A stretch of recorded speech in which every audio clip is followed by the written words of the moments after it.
పసిపిల్లల్ని ఎప్పటి నుండి ముద్దు పెట్టుకోవచ్చు, ఎక్కడెక్కడ పెట్టకూడదు అండ్ ఎక్కడ సేఫ్ గా పెట్టుకోవచ్చు అనేది ఈ వీడియోలో తెలుసుకుందాం. ఏ అకాడమీ కూడా ఈ ఏజ్ నుంచి సేఫ్ అని ఖచ్చితంగా చెప్పదు, ఎందుకంటే పెద్దవాళ్ళలో కూడా ముద్దుల ద్వారా ఇన్ఫెక్షన్స్ అనేవి స్ప్రెడ్ అవ్వచ్చు.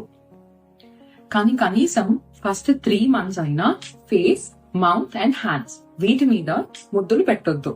ఎందుకంటే వాళ్ళ స్కిన్ చాలా పల్చగా ఉంటుంది అండ్ వాళ్ళ ఇమ్యూనిటీ కూడా చాలా తక్కువగా ఉంటుంది. దాంతో ర్యాషెస్ ఇంకా సివియర్ ఇన్ఫెక్షన్స్ అయ్యే ఛాన్సెస్ ఎక్కువ.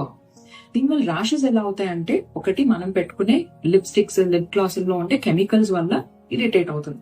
నెక్స్ట్ ఉమ్ము మన ఫుడ్ నే డైజెస్ట్ చేయగలిగే అంత కెపాసిటీ ఉంటుంది. అలాంటిది వాళ్ళ పల్చటి చర్మాన్ని ఊరికే డిస్టర్బ్ చేసి డ్రై చేస్తుంది అండ్ అలర్జీస్ అండ్ ఇన్ఫెక్షన్స్ అయ్యే ఛాన్సెస్ ని పెంచుతుంది. ఇంకా ఇన్ఫెక్షన్స్ అంటారా, ఎవరో ఎక్కడో తుమ్మితేనే మనకి ఇన్ఫెక్షన్ అవుతుంది. అలాంటిది పసిపిల్లల మూతి దగ్గర ముద్దు పెడితే ఎందుకు అవ్వదు? మనలో చిన్న జలుబు దగ్గులతో పోయే ఇన్ఫెక్షన్లు కూడా వాళ్ళకి నిమ్ము అయ్యి బ్లడ్ ఇన్ఫెక్షన్ అయ్యే ఛాన్సులు ఉంటాయి. అండ్ కొంతమందికి హెర్పెస్ లేదా కోల్డ్ సోర్స్ అని నోటి చుట్టూరు చిన్న నీటి కురుకులు లాగా ఉంటాయి అన్నమాట. అవి ముద్దు ద్వారా స్ప్రెడ్ అవుతాయి అండ్ పిల్లల్లో చాలా సివియర్ ఇన్ఫెక్షన్ గా మారుతుంది. అది బ్రెయిన్ ఇన్ఫెక్షన్ అయ్యి లైఫ్ లాంగ్ డిసెబిలిటీ కూడా కాజ్ చేయొచ్చు. ఇన్ని రిస్కులు పెట్టుకొని ముద్దులు పెట్టడం అవసరమా? మీరే ఆలోచించండి.